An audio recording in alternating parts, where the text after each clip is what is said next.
The views and opinions expressed in the following program do not necessarily reflect the policies and the position of Now You Know.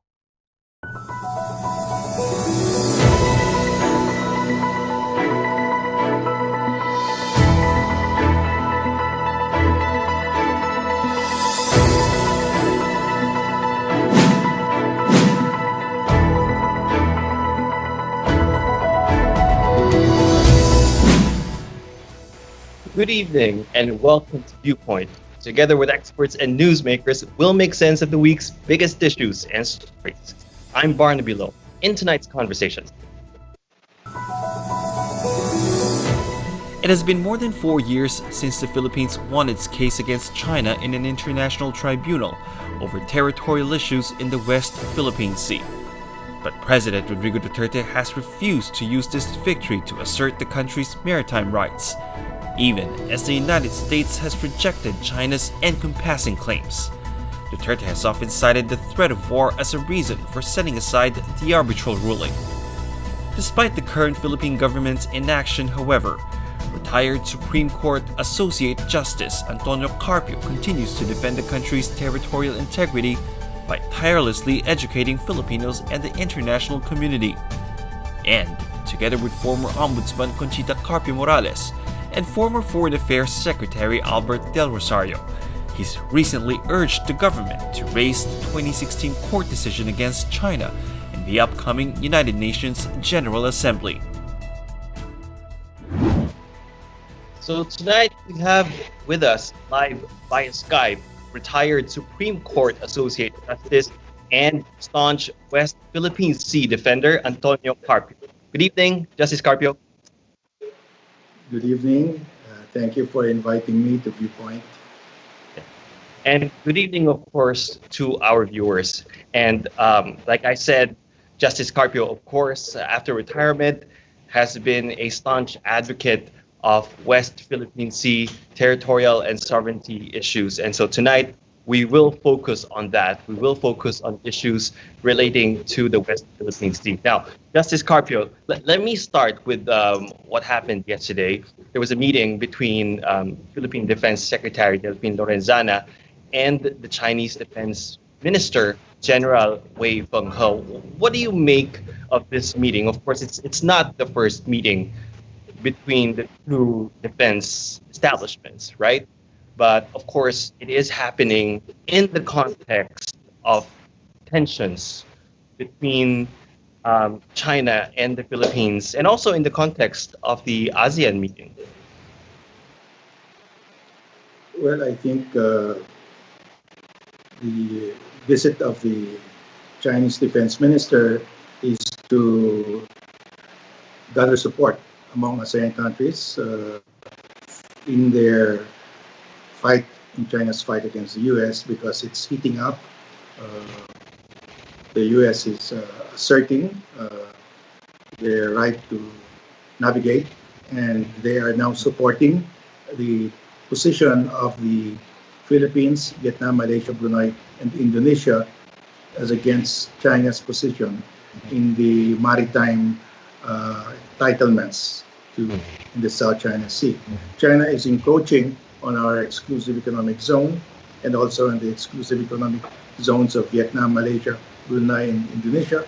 And for the first time, the U.S. Made a statement that they are taking the side of the ASEAN coastal states against China. And they are saying that the arbitral ruling should be followed, and China must respect the exclusive economic zones of the ASEAN coastal states. And I think the visit of the defense minister of China is to gather support, because I understand that from here he just came from Malaysia and Brunei and Indonesia. Okay. So that is part of the positioning of both camps, the U.S. and China. But of course, the U.S. and China have their own dispute. It's about freedom of navigation and our flight in the South China Sea. We have our own dispute with China. China wants to grab our EEZ, and of course we have to protect it. The Constitution says we must protect it, and the ruling of the arbitral tribunal affirmed that these are our exclusive economic zone uh, waters, and there is a convergence there between the U.S. position and our position. When the U.S. sails in the West Philippine Sea and conducts military drills, naval drills, they are saying under international law we can conduct these military exercises because this area is the exclusive economic zone of a coastal state. And of course, the only adjacent coastal state is the Philippines. So when they conduct those naval exercises, they actually enforce the ruling for us because they're saying we can do this because this is an exclusive economic zone. These are not waters of China. These are waters of the Philippines, and these are not territorial waters, but exclusive economic zone waters where we have freedom of navigation. We can conduct naval drills under international law that is allowed. So there is a nexus between the U.S. claim, the U.S.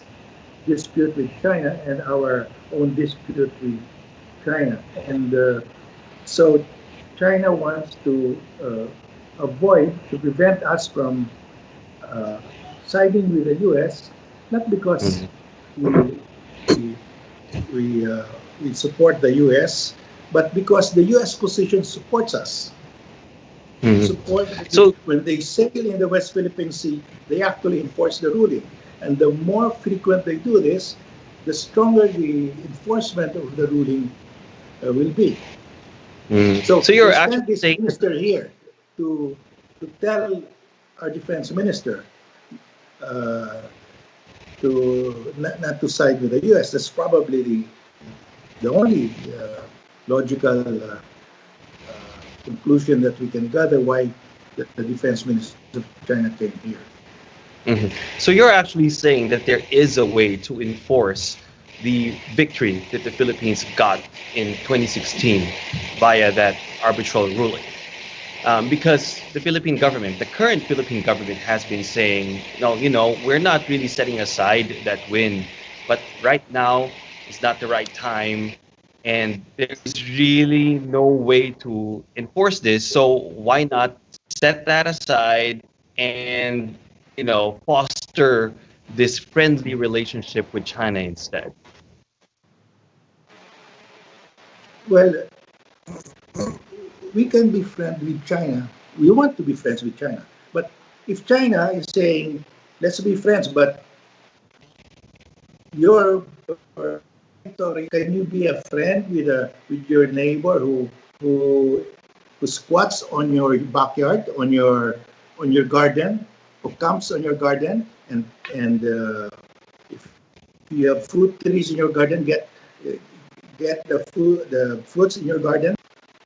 China wants to be friend with us. At the same time, China. Yes, can you hear me?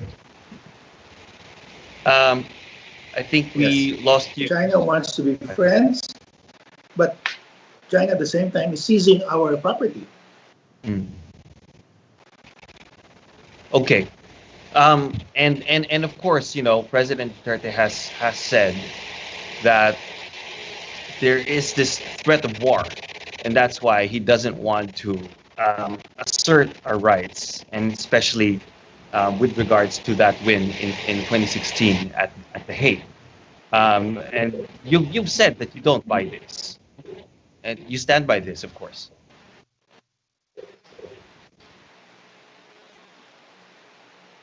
Very poor connection. Can you repeat it? President Duterte, in his latest State of the Nation address, and of course before that, he said time and again that he doesn't want to go to war with China, and that's why he's not up to enforcing this win that the Philippines had back in 2016 at The Hague. And you've said that there is no threat of war. And of course, you stand by this. Yes. Of course, first of all, our Constitution says we renounce of national policy. In other words, we cannot enforce the ruling by going to war. It's against our own Constitution. That would be unconstitutional. Second, under the UN Charter, you cannot use force to enforce your rights. Under the UN Charter, if you use force to enforce the arbitral ruling, you are violating international law. You can be sanctioned by the Security Council. So, under the UN Charter, wars have been outlawed. Wars of aggression have been outlawed. You can only defend yourself. That's the only time you can use force to defend yourself against aggression. But you cannot go to war to enforce the arbitral ruling. That's against the Constitution, against the UN Charter, against international law. And there are many ways of enforcing the ruling without going to war. Nobody wants to go to war. China doesn't want to go to war. The US doesn't want to go to war. We don't want to go to war. And if we go to war, it will be crazy because we cannot. The only way we can win is to use the rule of law. We cannot win if we go to war. So let's not talk about war because it's crazy. We can only win if we use the rule of law. Like when we went to The Hague, when we brought China before an UNCLOS tribunal, that is where we can win, when we use the rule of law, because we know the law is on our side. So nobody wants war. Even China, China's three warfare strategy, and the basis of the three warfare strategy is China will never go to war because they can win the South China Sea dispute without firing a single shot.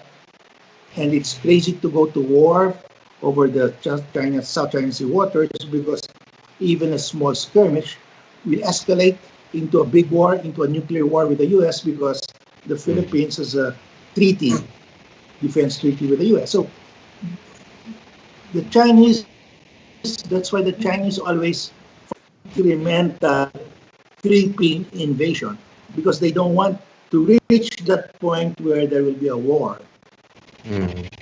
But and so Justice our Carpio, strategy should be follow the rule of law. But Justice Carpio, President Duterte seems to subscribe to the idea that the Philippines can only take back control of its claimed territories in the West Philippine Sea and in the disputed South China Sea by going into a shooting war with China. In other words, without going into a shooting war with China, he's basically, and correct me if I'm wrong, surrendering control of these areas in the disputed South China Sea to China, at least for the meantime. Is that how you see it? I think he is terribly wrong. If he thinks that the only way to win, to protect our EEZ is to go to war, then he's terribly wrong. Because there are many legal ways of protecting. There are many legal ways of protecting our EEZ. We have to bring China to a forum where there is a level playing field. If you go to war, you will surely lose. So avoid that. First of all, that would be against international law, against our Constitution.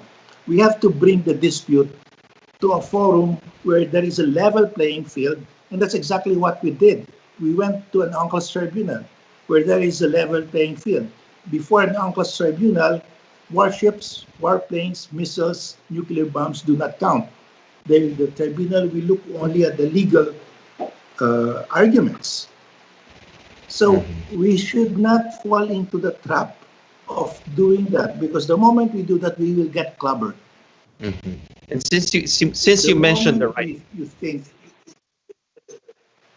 we have to follow the rule of law, because that is the only way we can win in the end.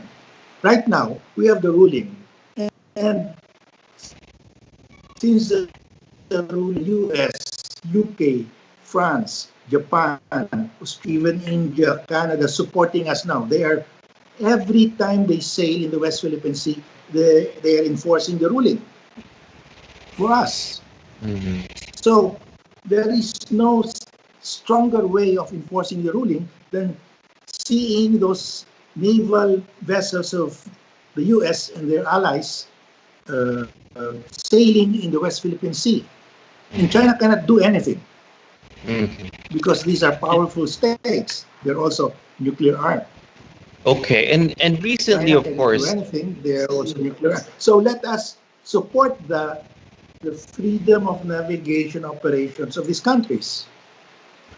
Right now, the Duterte administration even refuses to welcome this freedom of navigation operations. We should welcome them and say, go ahead, please. We should invite all the navies of the world to sail in the West Philippine Sea because every time they sail, they are actually enforcing the ruling. And China is isolated, gets isolated and isolated every time a country joins. And China gets isolated every time a country joins in these naval operations. Mhm. So we should actually encourage freedom of navigation operations in the West Philippine Sea because they are the most tangible way of enforcing the ruling. I was say Justice Carpio, that those freedom of navigation operations that the U.S.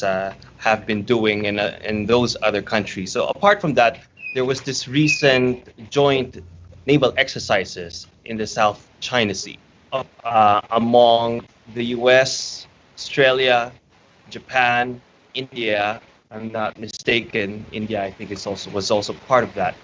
And the Philippines, of course, was invited, but President Duterte barred the participation of the Philippines in those joint naval exercises in the South China Sea. He said he didn't want to stoke further tensions in the South China Sea. What is the implication of that? That, you're saying that all these other countries are enforcing the Philippines' win in The Hague in 2016, but the Philippines itself not participating in the enforcement of this victory in the 2016 Hague ruling.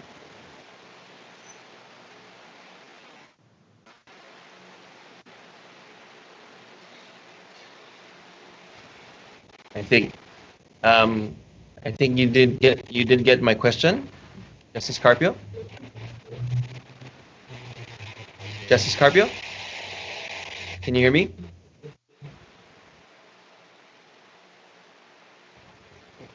Okay, I think the connection is Justice Carpio. Can you hear me?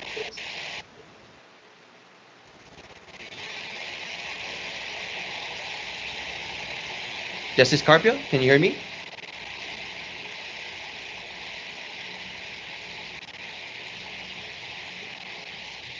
Do you hear me? I'm sorry, I did not get you. The connection was very poor. Can you please repeat? Yes, Justice Carpio, because you were saying that all these other countries are conducting freedom of navigation operations in the South China Sea, right? Yeah.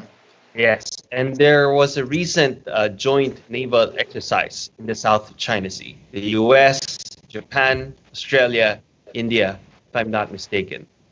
But the Duterte administration barred the Philippine Navy's participation in those exercises. Yes.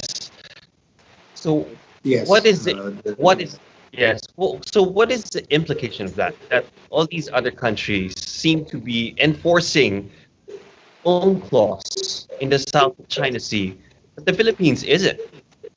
When in fact it's the Philippines that won that case against China in 2016. That's the sad part about it because it's to our national interest that the ruling should be enforced. And here are countries like the US, UK, France, Japan, and Australia enforcing it in accordance with international law because that is a right under international law to sail, to conduct naval drills in the exclusive economic zone. that is a peaceful enforcement of the ruling. Something that we don't have the capability because we don't have naval vessels. But we refuse to support it, even morally. We don't refuse to join, we refuse even to support it. It's against our national interest not to support it. But that is what the Duterte administration is doing. I think this is inimical to the national interest of the Philippines. Mm-hmm. Mm-hmm. Okay. However, recently, Defense Secretary Delfin Lorenzana, as well as Foreign Affairs Secretary Teddy Locsin Jr., they've come out with some strong statements against China, and there have been diplomatic protests. And in particular, the most recent one is with regards to the Chinese Coast Guard confiscating devices from Filipino fishermen at the Scarborough Shoal. So very strong words coming from our cabinet secretaries against China fairly recently. But then President Duterte kind of negating these statements with his softer stance. And in an event like the State of the Nation address is televised nationwide and also reported worldwide. So, I mean, do these strong statements coming from our cabinet secretaries, do they amount to anything when put side by side with President Duterte's softer stance against China?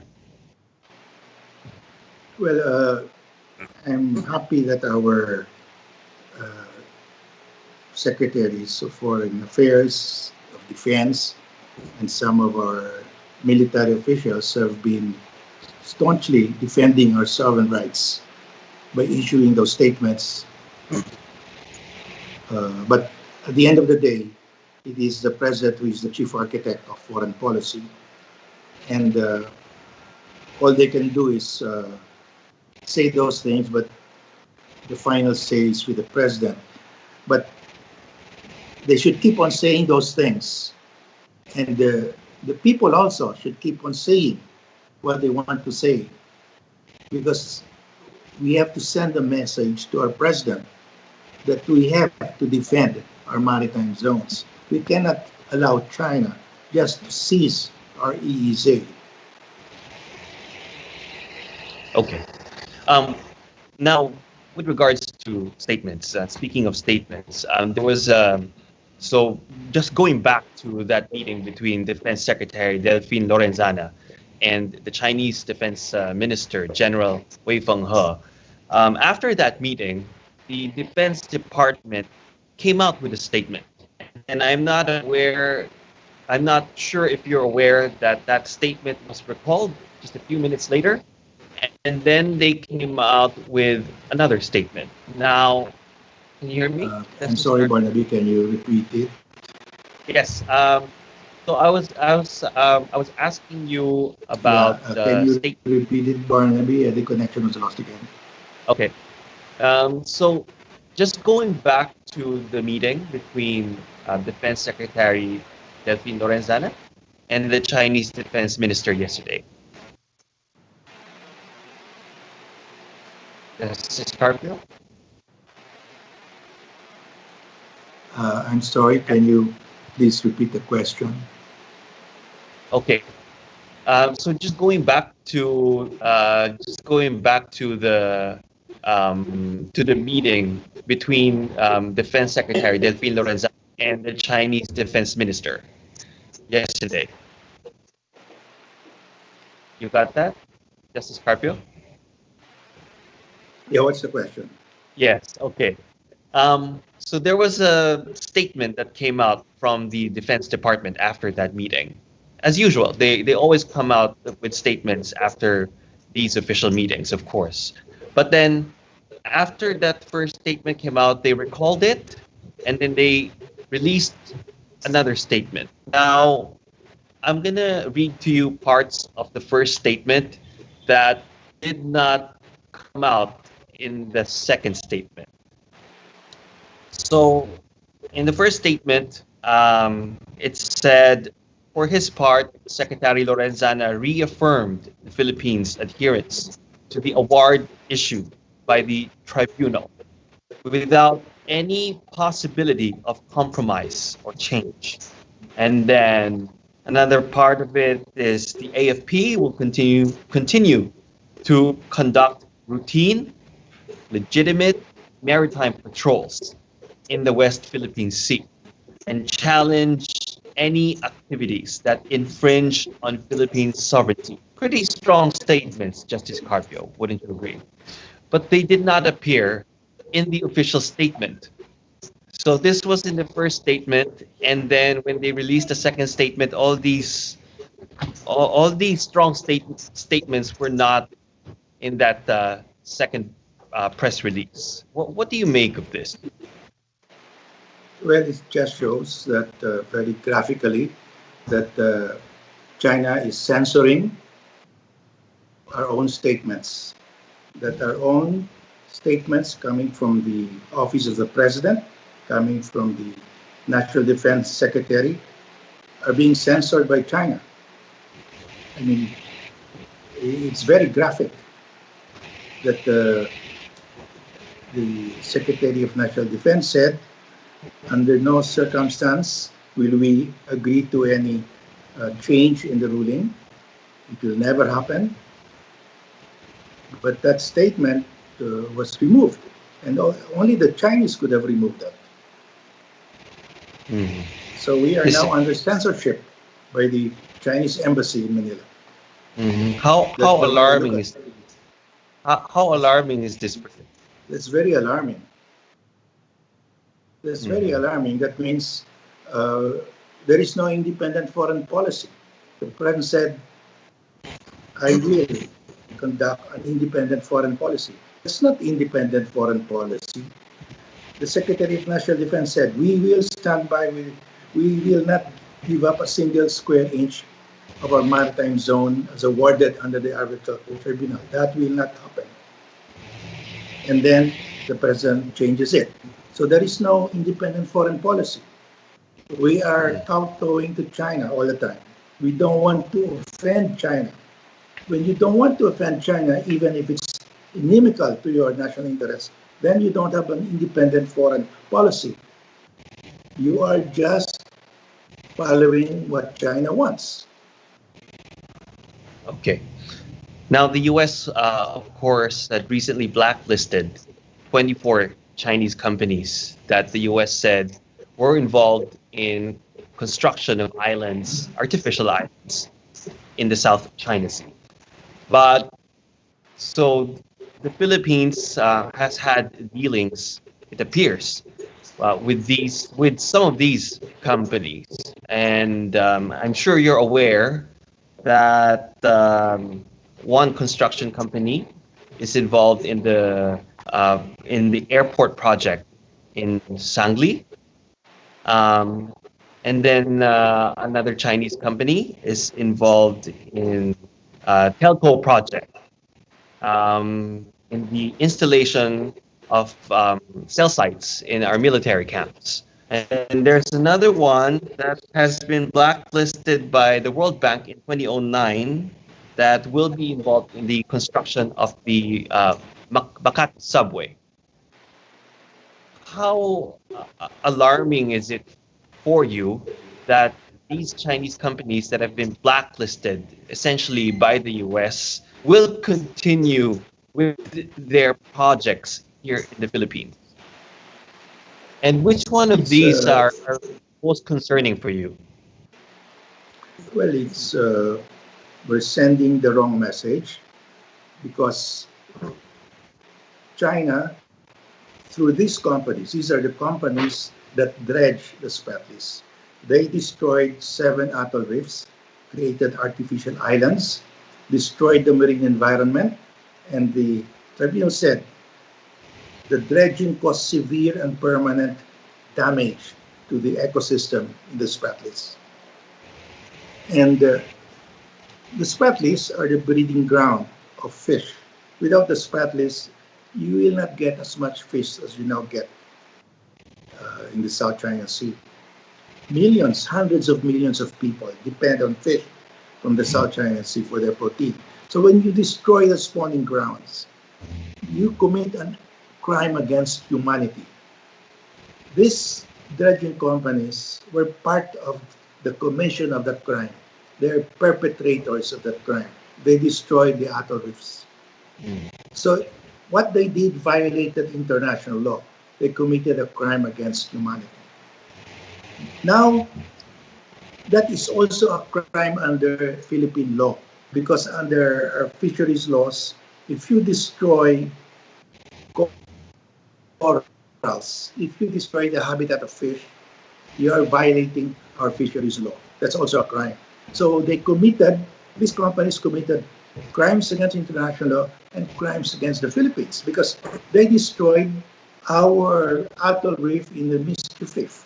They totally destroyed the atoll reef in Mischief Reef, in Subi Reef, and in the other reefs. So that is a crime against our domestic law. Yet, we allow them to dredge Manila Bay. What message are we sending?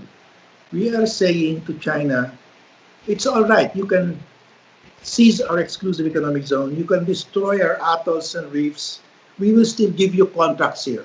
Those companies that did that will still get contracts. We will reward them with juicy contracts. That's the message we're sending. Well, the Philippine government says we need those Chinese investments.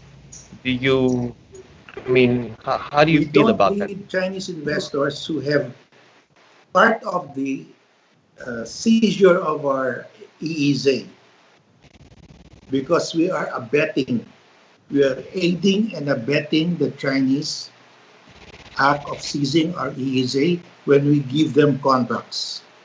We can give it to others. And there is in fact a Filipino company that made a proposal to do the same thing. And there are the Belgians. There are many companies that can dredge.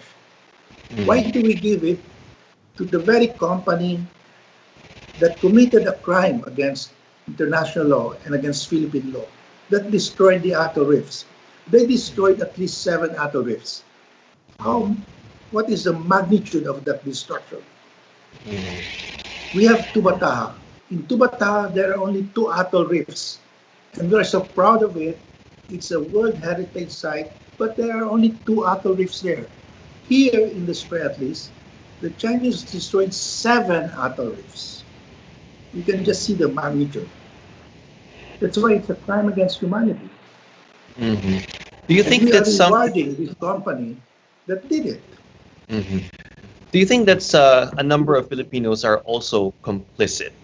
Senator Risa Ontiveros has called for a Senate investigation on this. She says that the construction of these artificial islands by China in the South China Sea could not have happened without the complicity of a number of Filipinos, because she said that there appears to be evidence that some of these materials used in the construction of these artificial islands have come or came from the Philippines. I am very much in favor of that Senate investigation, because I have heard that also. I have heard that from our own military people, that there are Filipinos who supplied the filling materials to create those artificial islands. There are Filipinos who carved our mountains, carried all those earth, those filling materials to create those artificial islands. We must investigate this to the end so that it will not happen again. If it turns out to be true, how does that make you feel? Well, it's terrible, because we have helped China destroy the coral ecosystem, marine environment in the Spratlys, which affects our fishermen. That's why the price of galunggong has gone up, because the destruction of the marine environment. Apart from the message that it sends that the Philippine government is working with these Chinese contractors, Are you also concerned, or do you also have security concerns that we have a company that is partly owned by the Chinese government, another company also partly owned by the Chinese government, working on an airport project and installing these cell sites in military camps? Because a number of lawmakers have raised this as a security issue, not necessarily, that message that the Philippine government is, as you mentioned, is sending to the world, but more of a security issue. Does this concern you as well? Yes, if you put, you know, in Europe, they have found out that the routers, Wi-Fi routers of Huawei have vulnerabilities, backdoors. Whether they were intentionally placed there or not, they cannot determine. But it allows Huawei or the Chinese government to listen to your conversation, to to to to get the data that you send, to capture the data that you send. So it's built into their routers. So if you have these towers in their military camps, they can scoop all the signals coming out of that camp and send them to China, Mm. because you can put those spyware in the chips, and the chips come from China. The software come from China, so they can put backdoors in all of that. I mean, you don't you don't have to be a rocket scientist to know that. That's why the U.S. has banned government employees in the U.S. from using Huawei cell phones, because those I- cell phones, even if you turn those cell phones off, they can transmit. They can be injected with spyware that they can still listen to you even if you turn it off. So, having said that, do you think that there is still a way to stop these deals? Um, Well, or or if you can't stop these deals, I mean, are there safeguards you think that the government can put in well, place? the only way is for the people to be educated on the threat posed by all of these towers within military camps. And the people will demand, you have to stop it. Mhm. So I ask all those cybersecurity experts, Filipino cybersecurity experts, to come out and explain. Because I have asked cybersecurity experts, and they told me it's very dangerous to put those towers in military camps, because China can always put backdoors in the chips, in the software, to scoop all communications coming out of that camp. Mhm. Okay. Now, of course, the ASEAN summit is ongoing right now, and supposedly the main concern is working together to prevent the further spread of COVID-19. But it's been overshadowed by the South China Sea issue, and especially between the US and China. And not and then but okay, there's a word war between the US and China that's going on right now in the context of this ASEAN summit. But that word war has been going on for months now. Does it feel to you that the Philippines and the ASEAN are becoming pawns in this sort of world war between China and the United States? Well, as I said, we have a dispute with China. China wants to grab our EEZ. How big is that area? That's bigger than our total land area. China wants to grab more than 300,000 square kilometers of maritime space from us. That's bigger than our total land area. So that is not a little dispute. That is a huge dispute that we have with China. The dispute of China and the US is about freedom of navigation. So we cannot be pawns here because we have a lot of stake. Mm.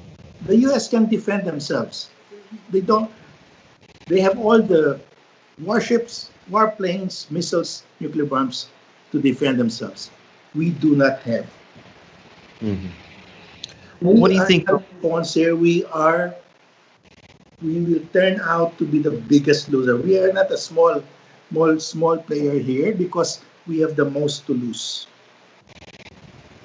Mhm. And And what? we have to play it right. Do we side with China, the very country that is seizing our exclusive economic zone? The only country that is enforcing the ruling, US and its allies, they are the only countries enforcing the ruling for us. Do we side with China in their own dispute? Mhm. What then do you think about this statement by the Chinese Foreign Minister, Wang Yi, that the US is the biggest driver of the China Sea militarization? The biggest driver of the South Chinese dispute, and I have said this 10 years ago, is China's nine dash line claim to 85.7% of the South China Sea.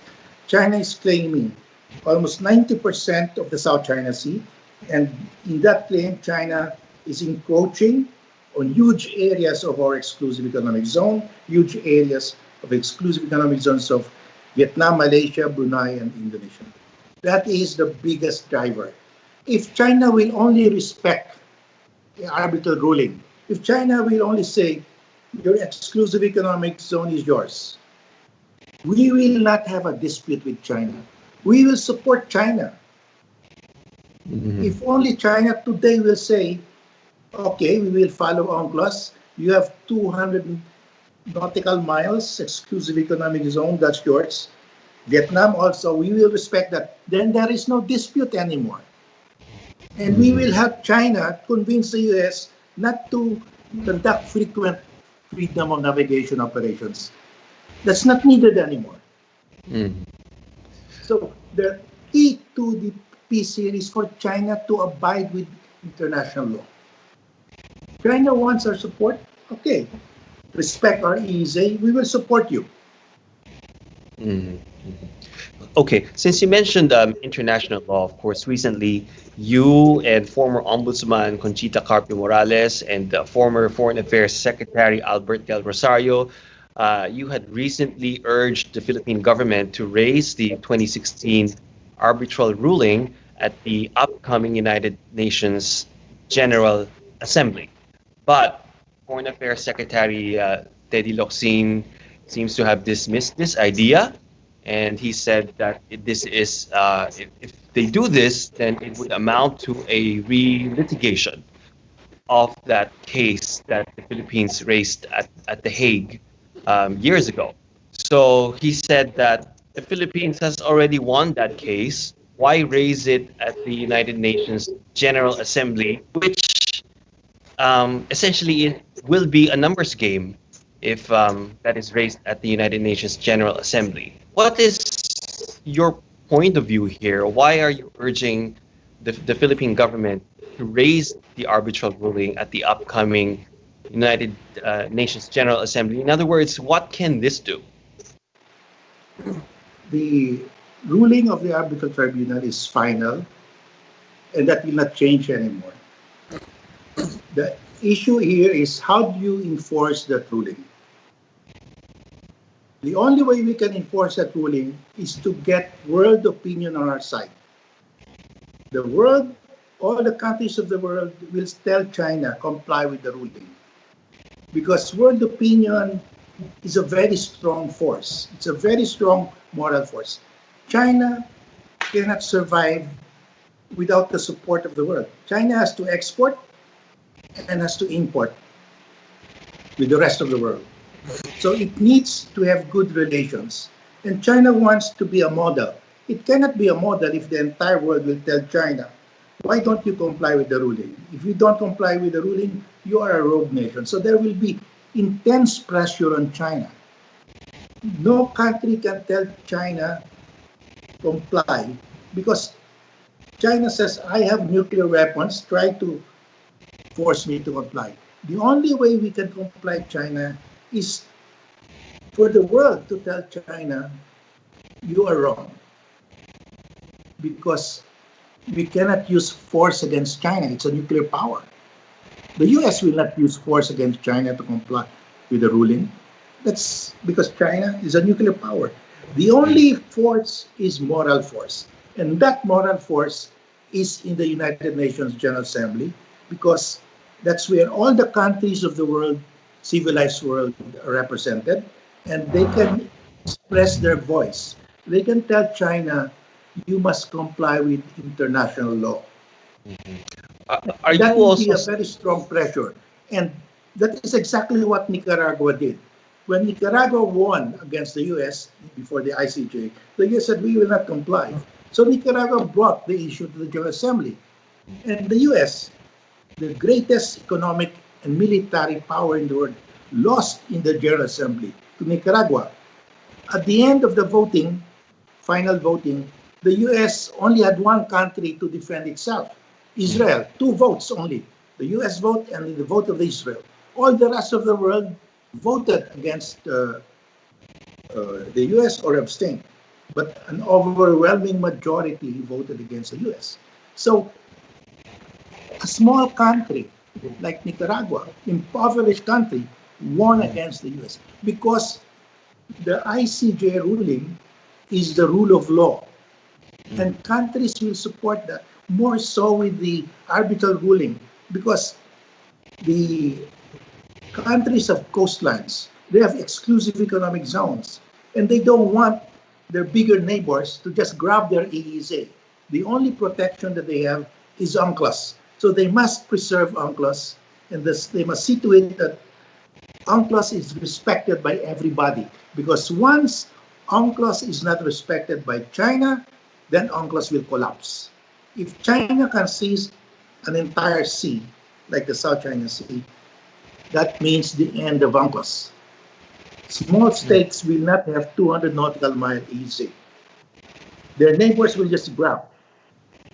So everybody has an interest to preserve UNCLOS.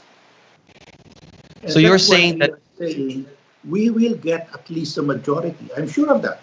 Because the EU already said to China, comply with the ruling. The G7 already said, comply with the ruling. Japan, India, Australia, they all said, how can we not get at least a majority? We will get at least a majority. The only problem is the president doesn't want it because it will offend China. We know we will win, but the president doesn't want to offend China. That is the barrier. It's the president himself who doesn't want it. could sanctions be imposed on China if the Philippines The does? sanctions can only be imposed by the UN Security Council, but China has a veto power. It's a permanent member, so we cannot hope for sanction because China will always veto it. But at the General Assembly, it's one country, one vote. And Okay. an overwhelming majority are coastal countries. So they want to preserve UNCLOS. So you're saying the best hope is for world opinion to be on our side, so that China Yes. can be pressured to. Yes, world opinion is on our side, then China cannot claim, cannot enforce its own claim. That claim is very dubious. It has no historical basis. The Tribune said there is no basis for that claim, no basis in fact and in law. It's an invention. Okay. And if the world will tell China that is just an invention, China will be ashamed. But how can we have China follow UNCLOS when it's been so many years and China has been saying, dialogue, dialogue, dialogue, that is the only way. And, they haven't even recognized the Philippines win at The Hague. And we've been talking about a code of conduct, and we still haven't gotten to, or we haven't even seen the end of the line for that code of conduct. And there was a 2002 agreement, of course, And we haven't seen China follow that agreement as well. I've always said that this struggle to defend our exclusive economic zone in the South China Sea is an intergenerational struggle. This will not be solved during the time of Duterte or probably in the next administration. This will be solved by future generations, but we have to establish the foundation now. The foundation is there, it's the ruling. And every generation of Filipinos must build up on that foundation that we have made. Mm-hmm. China will not just roll over. It's a nuclear-armed country. When Nicaragua won against the US, it took them time to convince the world. When Netherlands won against Russia in the Arctic Sunrise case, it took time for Russia to finally agree to a settlement. This is a battle for the hearts and minds of the peoples of the world. Mm-hmm. And we must convince them that that historic claim of China is baseless. It's totally fake. It's a fake history of the millennium. Mm-hmm. So there is no instant gratification here. But we have to build this slowly. We have the foundation. That ruling is there. It's permanent. It cannot be removed from us. Let us build on that. Mm-hmm. And let us educate everybody. We have 5 countries. If you put the population of all these countries, Vietnam, Malaysia, Brunei, Indonesia, the Philippines, we have about 600 million people. Mm-hmm. Plus all the other countries that support us. In terms of numbers, we will be more. But we have to educate everybody. Mm. And do not think of 5, 10 years. Think of 100 years. This is a 100-year struggle to protect the EEZ. All right. Final question, Justice Carpio. There appears to be an emerging type of diplomacy due to the COVID-19 pandemic, which is what they're calling the vaccine diplomacy. And we all know that China seems to be ahead of the pack when it comes to vaccine, of course, notwithstanding, safety and effectivity issues. But China does seem to have this vaccine already on the 3rd stage of clinical trials. So they could be the first ones to come up with this COVID-19 vaccine. Do you think that this will affect world opinion, as you said, as to how they treat China vis-a-vis territorial issues, vis-a-vis the South China Sea conflict in particular? I don't think there's any material connection. It's not only China. The UK and the US have already a 3rd stage trial. And I think if you ask a Filipino, here is a Chinese vaccine and there is a British and American vaccine, which would you prefer? I think they will choose the Western vaccine. They have more faith, confidence in the Western vaccine. I think it's not an issue for the South China Sea dispute.